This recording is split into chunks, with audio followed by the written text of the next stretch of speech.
కుంకుమాభిషేకము నీకే కులము మతము భేదం నీ భక్తులకు లేదయ్యా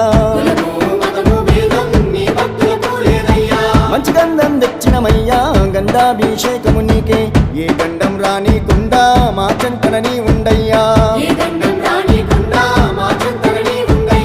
విభూది తెచ్చినమయ్యా భస్మాభిషేకము నీకే భవబంధాలన్నీ వీడి మా భక్తిని చూపినమయ్యా తీర్పులు తెచ్చినమయ్యా పుష్పాభిషేకము నీకే 18 మెట్ల పైన పవలిస్తూ ఉన్నావయ్యా శ్రీధర్మ శాస్త్రుడా బంగారు బాలుడా అభిషేకమందుకోవయ్యో అయ్యప్ప స్వామి